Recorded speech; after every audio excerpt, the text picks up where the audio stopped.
As a student of adversity, I've been struck over the years by how some people with major challenges seem to draw strength from them. And I've heard the popular wisdom that has to do with finding meaning.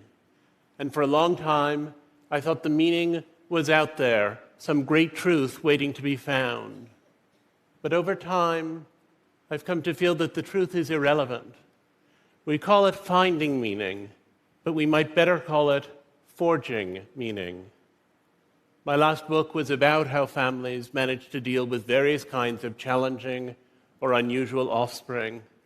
And one of the mothers I interviewed, who had 2 children with multiple severe disabilities, said to me, "People always give us these little sayings like, 'God doesn't give you any more than you can handle.' But children like ours are not preordained as a gift. They're a gift because that's what we have chosen." We make those choices all our lives. When I was in 2nd grade, Bobby Finkel had a birthday party and invited everyone in our class but me. My mother assumed there'd been some sort of error, and she called Mrs. Finkel, who said that Bobby didn't like me and didn't want me at his party. And that day, my mom took me to the zoo and out for a hot fudge sundae. When I was in 7th grade, one of the kids on my school bus nicknamed me Percy as a shorthand for my demeanor. And sometimes he and his cohort would chant that provocation the entire school bus ride, 45 minutes up, 45 minutes back. Percy, Percy, Percy, Percy. When I was in 8th grade, our science teacher told us that all male homosexuals develop fecal incontinence because of the trauma to their anal sphincter. And I graduated high school without ever going to the cafeteria, where I would have sat with the girls and been laughed at for doing so, or sat with the boys and been laughed at for being a boy who should be sitting with the girls. I survived that childhood through a mix of avoidance and endurance. What I didn't know then, and do know now, is that avoidance and endurance can be the entryway to forging meaning. After you've forged meaning, you need to incorporate that meaning into a new identity. You need to take the traumas and make them part of who you've come to be, and you need to fold the worst events of your life into a narrative of triumph, evincing a better self in response to things that hurt. One of the other mothers I interviewed when I was working on my book had been raped as an adolescent and had a child following that rape, which had thrown away her career plans and damaged all of her emotional relationships. But when I met her, she was 50, and I said to her, "Do you often think about the man who raped you?" And she said, "I used to think about him with anger, but now only with pity." And I thought she meant pity because he was so unevolved as to have done this terrible thing. And I said, "Pity?" And she said, "Yes, because he has a beautiful daughter and 2 beautiful grandchildren, and he doesn't know that, and I do. So as it turns out, I'm the lucky one." Some of our struggles are things we're born to: our gender, our sexuality, our race, our disability. And some are things that happen to us: being a political prisoner, being a rape victim, being a Katrina survivor. Identity involves entering a community to draw strength from that community and to give strength there too. It involves substituting "and" for "but." Not "I am here, but I have cancer," but rather "I have cancer and I am here." When we're ashamed, we can't tell our stories, and stories are the foundation of identity. Forge meaning, build identity. Forge meaning and build identity. That became my mantra. Forging meaning is about changing yourself. Building identity is about changing the world. All of us with stigmatized identities face this question daily: how much to accommodate society by constraining ourselves, and how much to break the limits of what constitutes a valid life? Forging meaning and building identity does not make what was wrong right. It only makes what was wrong precious. In January of this year, I went to Myanmar to interview political prisoners, and I was surprised to find them less bitter than I'd anticipated. Most of them had knowingly committed the offenses that landed them in prison, and they had walked in with their heads held high, and they walked out with their heads still held high, many years later. Dr. Mathi Da, a leading human rights activist who had nearly died in prison and had spent many years in solitary confinement, told me she was grateful to her jailers for the time she had had to think, for the wisdom she had gained, for the chance to hone her meditation skills. She had sought meaning and made her travail into a crucial identity. But if the people I met were less bitter than I'd anticipated about being in prison, they were also less thrilled than I'd expected about the reform process going on in their country. Mathi Da said, "We Burmese are noted for our tremendous grace under pressure, but we also have grievance under glamour," she said, "and the fact that there have been these shifts and changes doesn't erase the continuing problems in our society that we learned to see so well while we were in prison." And I understood her to be saying that concessions confer only a little humanity where full humanity is due, that crumbs are not the same as a place at the table, which is to say, you can forge meaning and build identity and still be mad as hell. I've never been raped, and I've never been in anything remotely approaching a Burmese prison. But as a gay American, I've experienced prejudice and even hatred, and I've forged meaning, and I've built identity, which is a move I learned from people who had experienced far worse privation than I've ever known. In my own adolescence, I went to extreme lengths to try to be straight. I enrolled myself in something called sexual surrogacy therapy, in which people I was encouraged to call doctors prescribed what I was encouraged to call exercises with women I was encouraged to call surrogates, who were not exactly prostitutes, but who were also not exactly anything else. My particular favorite was a blonde woman from the Deep South who eventually admitted to me that she was really a necrophiliac and had taken this job after she got in trouble down at the morgue.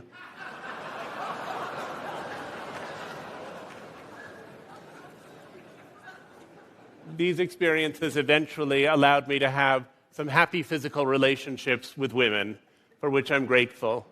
But I was at war with myself, and I dug terrible wounds into my own psyche. We don't seek the painful experiences that hew our identities, but we seek our identities in the wake of painful experiences. We cannot bear a pointless torment, but we can endure great pain if we believe that it's purposeful.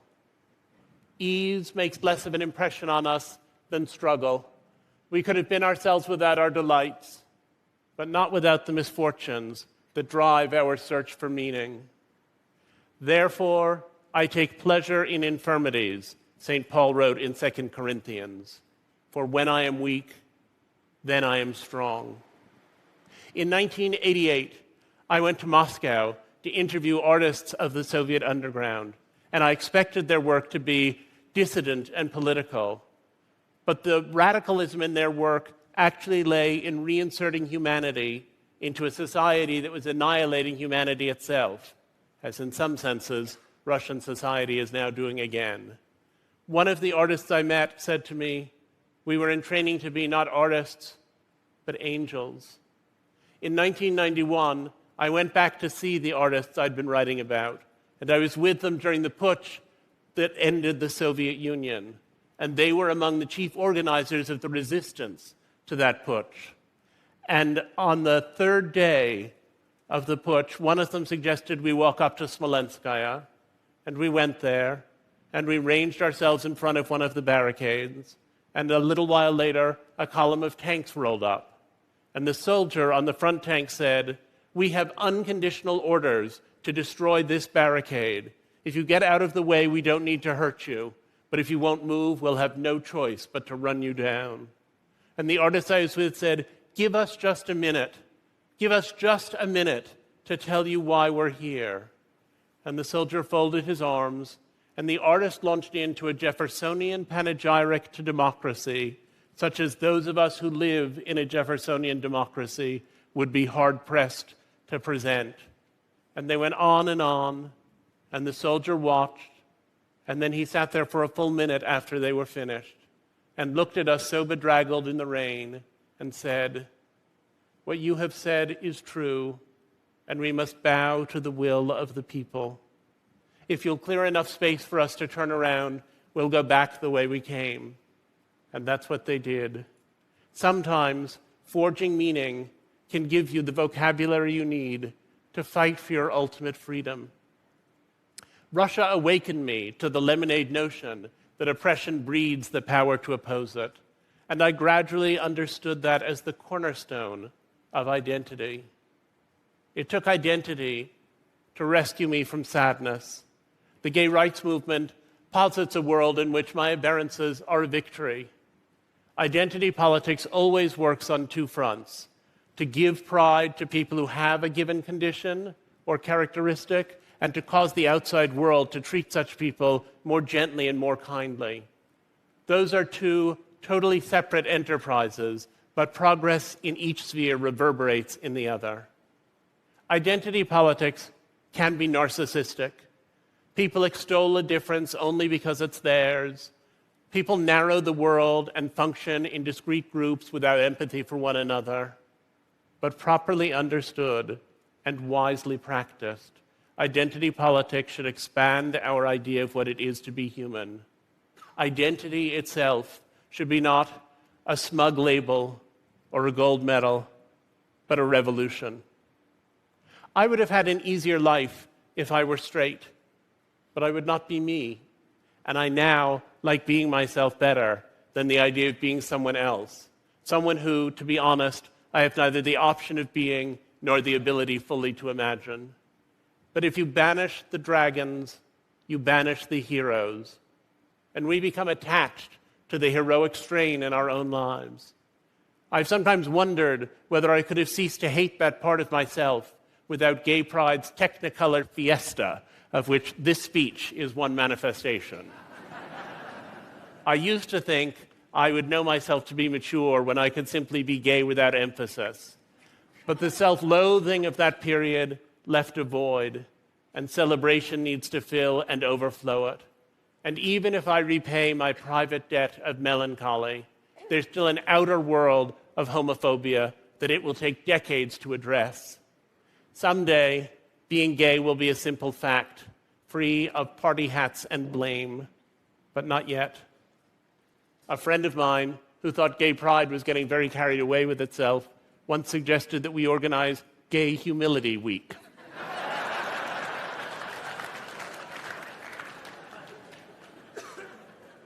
It's a great idea, but its time has not yet come. And neutrality, which seems to lie halfway between despair and celebration, is actually the end game. In 29 states in the US, I could legally be fired or denied housing for being gay. In Russia, the anti-propaganda law has led to people being beaten in the streets. 27 African countries have passed laws against sodomy, and in Nigeria, gay people can legally be stoned to death, and lynchings have become common. In Saudi Arabia recently, 2 men who had been caught in carnal acts were sentenced to 7,000 lashes each. and are now permanently disabled as a result.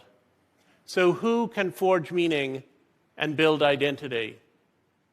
Gay rights are not primarily marriage rights, and for the millions who live in unaccepting places with no resources, dignity remains elusive. I'm lucky to have forged meaning and built identity, but that's still a rare privilege, and gay people deserve more collectively than the crumbs of justice. And yet, every step forward is so sweet. In 2007, 6 years after we met, my partner and I decided to get married. Meeting John had been the discovery of great happiness and also the elimination of great unhappiness. And sometimes I was so occupied with the disappearance of all that pain that I forgot about the joy, which was at first the less remarkable part of it to me. Marrying was a way to declare our love as more a presence than an absence. Marriage soon led us to children, and that meant new meanings and new identities, ours and theirs. I want my children to be happy, and I love them most achingly when they are sad. As a gay father, I can teach them to own what is wrong in their lives. But I believe that if I succeed in sheltering them from adversity, I will have failed as a parent. A Buddhist scholar I know once explained to me that Westerners mistakenly think that nirvana is what arrives when all your woe is behind you and you have only bliss to look forward to. But he said that would not be nirvana, because your bliss in the present would always be shadowed by the joy from the past. Nirvana, he said, is what you arrive at when you have only bliss to look forward to and find in what looked like sorrows the seedlings of your joy. And I sometimes wonder whether I could have found such fulfillment in marriage and children if they'd come more readily, if I'd been straight in my youth or were young now, in either of which cases this might be easier. Perhaps I could. Perhaps all the complex imagining I've done could have been applied to other topics. But if seeking meaning matters more than finding meaning, the question is not whether I'd be happier for having been bullied, but whether assigning meaning to those experiences has made me a better father. I tend to find the ecstasy hidden in ordinary joys because I did not expect those joys to be ordinary to me. I know many heterosexuals who have equally happy marriages and families, but gay marriage is so breathtakingly fresh, and gay families so exhilaratingly new, and I found meaning in that surprise. In October, it was my 50th birthday, and my family organized a party for me. And in the middle of it, my son said to my husband that he wanted to make a speech. And John said, "George, you can't make a speech. You're 4. Only Grandpa and Uncle David and I are going to make speeches tonight." But George insisted and insisted. And finally, John took him up to the microphone. And George said very loudly, "Ladies and gentlemen, may I have your attention, please?" And everyone turned around, startled. And George said, "I'm glad it's Daddy's birthday. I'm glad we all get cake. And Daddy, if you were little, I'd be your friend."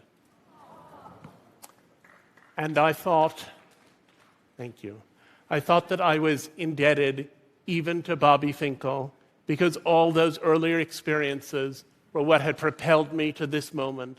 And I was finally unconditionally grateful for a life I'd once have done anything to change. The gay activist Harvey Milk was once asked by a younger gay man what he could do to help the movement. And Harvey Milk said, "Go out and tell someone." There's always somebody who wants to confiscate our humanity, and there are always stories that restore it. If we live out loud, we can trounce the hatred and expand everyone's lives. Forge meaning, build identity. Forge meaning, build identity, and then invite the world to share your joy. Thank you. Thank you. Thank you. Thank you.